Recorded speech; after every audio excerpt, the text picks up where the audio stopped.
Everyone, আমি তোমাদের পূজা ma'am fine থেকে বলছি। আমি তোমাদের বায়োলজি পার্টটা পড়াই। তো সামনে যেহেতু পিএসসি ক্লার্কশিপ রয়েছে, তো সেই কথা মাথায় রেখে তো আজকে আমরা যে টপিকটা একটু আলোচনা করব সেটা হচ্ছে পরিবেশ এবং উদ্ভিদ জগৎ। এবার আমরা সবাই ছোট থেকে পড়ে আসছি উদ্ভিদের বিভিন্ন ধরনের শ্রেণীবিভাগ রয়েছে। তো সেক্ষেত্রে প্রথম যেটা আমরা জানবো যে উদ্ভিদকে আমরা কি কি বিষয়ের ওপর ভাগ করতে পারি। যদি আমরা দেখি যে উদ্ভিদকে কি কি বিষয়ের ওপর ভাগ করব, তাহলে আমরা দেখব তিনটে ভাবে আমরা উদ্ভিদকে ভাগ করতে পারি। একটা হলো আকার অনুযায়ী, উদ্ভিদের আকার অনুযায়ী আমরা উদ্ভিদকে ভাগ করব। এছাড়া হতে পারে ফুলের উপস্থিতি অনুযায়ী, আর লাস্ট যেটা আমরা দেখব সেটা হলো অবস্থান অনুযায়ী। তো এই তিনটে অনুসারে আমরা উদ্ভিদ জগৎকে পুরোপুরি ভাগ করতে পারি। যদি আমরা চলে আসি আকার অনুযায়ী উদ্ভিদকে আমরা কি কি ভাগে ভাগ করব, তাহলে সেক্ষেত্রে আমরা দেখব তিনটে ভাগ আমরা পাবো। প্রথম যেটা আমরা পড়বো সেটা হচ্ছে বিরুৎ জাতীয় উদ্ভিদ। আচ্ছা, দ্বিতীয়তে আমরা দেখব গুল্ম জাতীয় উদ্ভিদ, এবং থার্ড দেখব আমরা বৃক্ষ জাতীয় উদ্ভিদ। এবার আসি, এই যে আমরা বলছি বিরুৎ জাতীয়, গুল্ম জাতীয় এবং বৃক্ষ জাতীয়, এগুলোর একটু ডিটেলস সম্পর্কে আমাদের জানতে হবে।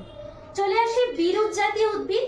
এক্ষেত্রে আমরা দেখব যে সমস্ত উদ্ভিদগুলি ছোট এবং তাদের আমরা ডালপালা খুব একটা দেখতে পাবো না, সেগুলো হচ্ছে বিরুৎ জাতীয় উদ্ভিদ। তো এক্ষেত্রে আমরা উদাহরণ হিসেবে পেতে পারি ঘাস, ধান, গম, এই জাতীয় উদ্ভিদগুলি কিন্তু আমাদের বিরুৎ জাতীয় উদ্ভিদের মধ্যে পড়বে। নেক্সট চলে আসি আমাদের গুল্ম জাতীয় উদ্ভিদ। গুল্ম জাতীয় বলতে দেখবে যেগুলো ঝোপঝাড় জাতীয় উদ্ভিদ হয়, অর্থাৎ এই উদ্ভিদগুলো কিন্তু মাঝারি সাইজের হবে এবং খুব একটা লম্বা যেহেতু হচ্ছে না, এবং এদের ডালপালা কিন্তু প্রচুর পরিমাণে থাকবে এবং ঝোপঝাড় থাকবে। তাহলে আমরা যদি দেখি যে আমাদের চারপাশে এই ধরনের উদ্ভিদ কি কি দেখতে পাবো, আমরা তুলসী গাছ বলতে পারি, গোলাপ গাছ বলতে পারি, এই গুল্ম জাতীয় উদ্ভিদের মধ্যে আমাদের চলে আসছে। আর লাস্ট যেটা আমরা দেখবো বৃক্ষ জাতীয় উদ্ভিদ, অর্থাৎ যেগুলো কি হবে কাষ্ঠল জাতীয়, অর্থাৎ গাছের গুড়ি থাকবে এবং ডালপালা থাকবে, সেগুলো হচ্ছে বৃক্ষ জাতীয় উদ্ভিদ। এবং এক্ষেত্রে আমরা আম, বট, অশ্বত্থ এই সমস্ত কিছু কিন্তু বৃক্ষ জাতীয় উদ্ভিদের মধ্যে চলে আসছে। এবার আসি হচ্ছে ফুলের উপস্থিতি অনুযায়ী। দেখো, ফুলের উপস্থিতি অনুযায়ী আমরা ছোট থেকে পড়ে আসছি দু ধরনের উদ্ভিদ হয়। একটা হয় হচ্ছে অপুষ্পক উদ্ভিদ, আরেকটা হয় হচ্ছে সপুষ্পক উদ্ভিদ। এবার এই যে অপুষ্পক উদ্ভিদ, অর্থাৎ যে সমস্ত উদ্ভিদগুলি ফুল ফল ধারণ করতে পারবে না, তাদেরকে আমরা বলবো হচ্ছে কি অপুষ্পক উদ্ভিদ। এবং সপুষ্পক উদ্ভিদ বলতে যারা ফুল ফল ধারণ করতে পারছে তাদেরকে আমরা বলছি হচ্ছে সপুষ্পক উদ্ভিদ। এবার এই যে আমরা অপুষ্পক উদ্ভিদ পড়ছি, তার মধ্যে আমরা তিন ধরনের উদ্ভিদ পাবো। তিন ধরনের উদ্ভিদ কি কি পাবো? একটা পাবো হচ্ছে থ্যালোফাইটা, ব্রায়োফাইটা, আর একটা হচ্ছে টেরিডোফাইটা। আমি এক এক করে আসি। থ্যালোফাইটা কি? থ্যালোফাইটা হচ্ছে মেনলি শৈবাল এবং ছত্রাক জাতীয় উদ্ভিদ, অর্থাৎ আমরা থ্যালোফাইটার মধ্যে পাচ্ছি শৈবাল আর ছত্রাক জাতীয় উদ্ভিদ। তারপর আমি বললাম কি ব্রায়োফাইটা। ব্রায়োফাইটাতে আমরা পাবো হচ্ছে মস জাতীয় উদ্ভিদ, অর্থাৎ যে সমস্ত উদ্ভিদগুলো আমাদের চারিপাশে স্যাঁতস্যাঁতে জায়গায় জন্মায়, সেই সমস্ত উদ্ভিদগুলোকে আমরা বলছি ব্রায়োফাইটা বা মস জাতীয় উদ্ভিদ। চলে আসি এর পরেরটা, থার্ড বললাম হচ্ছে আমরা কি টেরিডোফাইটা। টেরিডোফাইটা বলতে আমরা বলবো হচ্ছে ফার্ন জাতীয় উদ্ভিদ। ঠিক আছে, এবার একটু বলার আছে যে এই যে থ্যালোফাইটা আমরা বলছি শৈবাল এবং ছত্রাক, তাহলে দুটোকে আলাদা কোথায় করবো? দেখো, শৈবাল বলতে শৈবাল কিন্তু ক্লোরোফিল যুক্ত, আর আমরা প্রত্যেকে জানি যে ক্লোরোফিল যুক্ত হওয়া মানে সেটি সালোক সংশ্লেষে সক্ষম হবে, অর্থাৎ নিজের খাদ্য নিজে তৈরি করতে পারবে। এবার আসি যেটা আমি বললাম ছত্রাক, থ্যালোফাইটার যে সেকেন্ড পার্টটা, সেই ছত্রাক কিন্তু ক্লোরোফিল বিহীন, অর্থাৎ সে নিজের খাবার কিন্তু নিজে তৈরি করতে পারবে না, অর্থাৎ সে খাদ্যের জন্য অন্য কোনো উদ্ভিদের ওপর নির্ভরশীল থাকবে। তাহলে এটা গেল থ্যালোফাইটা, যার মধ্যে আমরা পাচ্ছি শৈবাল এবং ছত্রাক। চলে এলাম ব্রায়োফাইটা, কি বললাম, মস জাতীয় উদ্ভিদ, আর টেরিডোফাইটা হচ্ছে ফার্ন জাতীয় উদ্ভিদ। এবার এই যে তিনটে পেলাম, থ্যালোফাইটা, ব্রায়োফাইটা আর টেরিডোফাইটা, এর মধ্যে থ্যালোফাইটা এবং ব্রায়োফাইটাকে কিন্তু আমরা মূল কাণ্ড পাতায় বিভক্ত করতে পারবো না, কিন্তু টেরিডোফাইটাকে কিন্তু আমরা মূল কাণ্ড পাতায় বিভক্ত করতে পারবো। তাহলে এটা গেল হচ্ছে আমাদের অপুষ্পক উদ্ভিদের ভাগ। এবার আমরা পড়বো হচ্ছে সপুষ্পক উদ্ভিদ। আচ্ছা, সপুষ্পক উদ্ভিদের মধ্যে আমরা দেখব যে দু ধরনের উদ্ভিদ আমরা পাবো, একটা হচ্ছে ব্যক্তবীজী উদ্ভিদ, একটা হচ্ছে গুপ্তবীজী উদ্ভিদ। আচ্ছা, ব্যক্তবীজী উদ্ভিদ কোনটা? অর্থাৎ যে ক্ষেত্রে বীজগুলো উন্মুক্ত অবস্থায় থাকবে, অর্থাৎ খোলা অবস্থায় থাকবে, সেটা হচ্ছে আমাদের ব্যক্তবীজী উদ্ভিদ। এক্ষেত্রে আমরা উদাহরণ হিসেবে নিতে পারি হচ্ছে পাইনাস, সাইকাস, এই সমস্ত উদ্ভিদের যে ফলগুলো, সেখানে কিন্তু বীজ কিন্তু উন্মুক্ত অবস্থায় থাকছে, অর্থাৎ সেটা হচ্ছে ব্যক্তবীজী উদ্ভিদ। চলে আসি এরপর আরেকটা আমরা পাবো হচ্ছে কি না, গুপ্তবীজী। গুপ্তবীজী বলতে সেখানে ফলের ভেতরেই কিন্তু বীজ থাকবে। এবার এক্ষেত্রে আমি উদাহরণ দেব না, কেন দেব না, এই যে গুপ্তবীজের কথা বলছি, গুপ্তবীজী কিন্তু আমরা আবার দু ধরনের পাবো, একটা হচ্ছে একবীজপত্রী আর একটা হচ্ছে কি দ্বিবীজপত্রী। যদি আমরা একবীজপত্রী দেখি তাহলে দেখবো যে না, একটি মাত্র বীজপত্র থাকবে, তাহলে সেই সমস্ত উদ্ভিদকে আমরা বলছি কি একবীজপত্রী বা মনোকট। আর একটা পেলাম হচ্ছে দ্বিবীজপত্রী, যেটা হচ্ছে ডাইকট, অর্থাৎ দুটি বীজপত্রের উপস্থিতি আমরা দেখতে পাবো। আচ্ছা, যদি আমরা উদাহরণ পড়ি, উদাহরণগুলো কিন্তু আমাদেরকে খুব ভালো করে পড়তে হবে, কোন উদ্ভিদের ক্ষেত্রে কি কি উদাহরণ পাচ্ছি সেটা দেখে নেব। যদি আমরা একবীজপত্রী দেখি তাহলে সেক্ষেত্রে উদাহরণ হিসেবে আমরা নিতে পারি ধান, ভুট্টা। আচ্ছা, দ্বিবীজপত্রী বললে আমরা নিতে পারি আম, জাম, এই সমস্ত কিন্তু চলে যাচ্ছে আমাদের এই দ্বিবীজপত্রীর ভিতরে। তাহলে আরেকবার আমি এটাকে বলে দিই তোমাদেরকে যে না, আমরা উদ্ভিদকে ভাগ করলাম যে না, একটা পেয়েছি আকার অনুযায়ী, একটা পেয়েছি ফুলের উপস্থিতি অনুযায়ী। এই ফুলের উপস্থিতি অনুযায়ী দু ধরনের পেয়েছি, একটা হচ্ছে অপুষ্পক আর একটা পেলাম হচ্ছে সপুষ্পক। আচ্ছা, এই যে অপুষ্পক, অপুষ্পকের যেটা ইংরেজি নাম সেটা একটু বলে দিই, সেটা হচ্ছে ক্রিপ্টোগ্যামি, ঠিক আছে। আর সপুষ্পক উদ্ভিদ হচ্ছে কি ফেনেরোগ্যামি।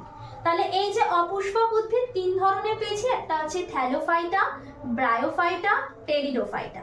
থ্যালোফাইটার মধ্যে দুটো ভাগ পেলাম, কি কি, শৈবাল আর একটা হচ্ছে ছত্রাক। শৈবাল কি? শৈবাল ক্লোরোফিল রয়েছে, অর্থাৎ সে সালোক সংশ্লেষে সক্ষম।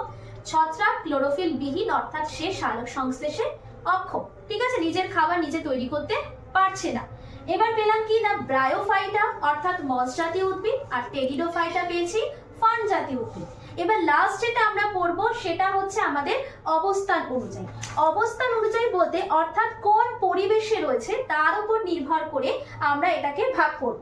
তো অবস্থান অনুযায়ী যদি আমরা দেখি তাহলে আমরা দেখব চার ধরনের উদ্ভিদ আমরা পাবো। প্রথমটা আমরা নিই হচ্ছে স্থলজ উদ্ভিদ, জলজ উদ্ভিদ, আচ্ছা, লবণাম্বু উদ্ভিদ, আর একটা হচ্ছে জাঙ্গল উদ্ভিদ।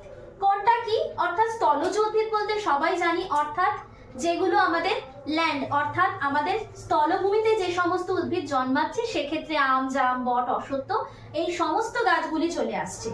চলে আসি জলজ উদ্ভিদ, অর্থাৎ জলজ বলতে অর্থাৎ সেগুলো জলে হচ্ছে, সেক্ষেত্রে পদ্ম, শালুক, তারপর তোমার কচুরিপানা, এই সমস্ত কিছু কিন্তু জলজ উদ্ভিদের আন্ডারে চলে আসছে। তারপর আমরা পড়ে নিচ্ছি জাঙ্গলটা, তারপর লবণাম্বুটা পড়বো। জাঙ্গল উদ্ভিদ যখন আমরা পড়বো, অর্থাৎ এক্ষেত্রে কাঁটা জাতীয় উদ্ভিদগুলো আমরা পাবো, সেক্ষেত্রে আমরা ফণি মনসা, বাবলা, এই ধরনের উদ্ভিদগুলো, অর্থাৎ মরুভূমিতে বা যেখানে খুব কম পরিমাণ জল পাওয়া যায় সেই সমস্ত জায়গায় পাবো। এবং এই উদ্ভিদের একটা খুব ভালো বৈশিষ্ট্য হচ্ছে যে না, এদের কি থাকবে, কাঁটা থাকবে। এদের যে পাতা সেটা পত্রকণ্টকে রূপান্তরিত হয়। কেন?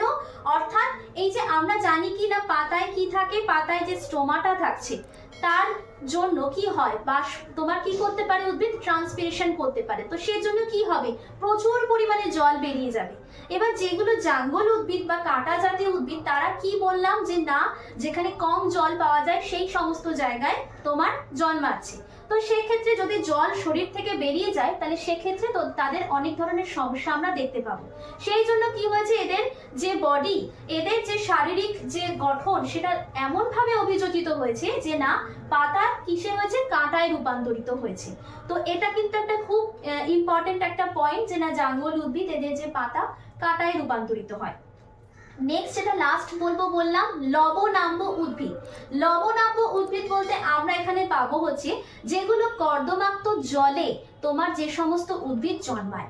এক্ষেত্রে আমরা বলতে পারি, যদি আমরা আমাদের পশ্চিমবঙ্গের ক্ষেত্রে দেখি তাহলে ম্যানগ্রোভ অরণ্যে যে সমস্ত উদ্ভিদ জন্মায়, অর্থাৎ আমাদের যে সুন্দরবন সেখানে যে ম্যানগ্রোভ অরণ্য, সেখানে দেখবে উদ্ভিদগুলো যে জন্মায় তার মধ্যে আমরা উদাহরণ হিসেবে দেখতে পারি সুন্দরী, গরান, গেওয়া। এবং এদের যে একটা মানে সবচেয়ে বড় যে বৈশিষ্ট্য সেটা হলো এদের কি দেখা যায়, শ্বাসমূল দেখা যায়। অর্থাৎ মাটির মানে তোমার কর্দমাক্ত যে জল তার নিচে তো তোমার কি হবে, গাছের যে মূল, গাছের মূলটা তো অনেকটা নিচে যাবে এবং সেক্ষেত্রে কি হয় তাদের মানে শারীরিক গঠন এমন ভাবে অভিযোজিত হয়েছে যে সেই মূলগুলো কি হয় আমাদের মাটির ওপরে উঠে আসে, সেগুলোকে আমরা বলি হচ্ছে কি শ্বাসমূল। ঠিক আছে, তাহলে আমাদের পরীক্ষায় এই ধরনের প্রশ্ন কিন্তু প্রচুর পরিমাণে আসে যে শ্বাসমূল আমরা কোথায় দেখতে পাবো বা কোন জাতীয় উদ্ভিদে আমরা দেখতে পাবো। তো মনে রাখবে সবসময় যে লবণাম্ব উদ্ভিদে কিন্তু আমরা শ্বাসমূল দেখতে পাবো। সেক্ষেত্রে উদাহরণ হিসেবে আমরা পাবো সুন্দরী, গরান, গেওয়া, এই সমস্ত উদ্ভিদগুলো কিন্তু আমরা এখানে পেতে পারি। তো আজকে আমরা দেখলাম যে না উদ্ভিদ জগৎ তার বিভিন্ন ধরনের যে ভাগগুলো সেগুলো নিয়ে আমরা পড়াশোনা করলাম এবং এরপর এটাকে নিয়ে আমরা আরো পড়বো। আজকে আমাদের ক্লাস এই অবধি থাকবে আর এর পরের দিন আমরা আরো নতুন কিছু নিয়ে আবার আসবো।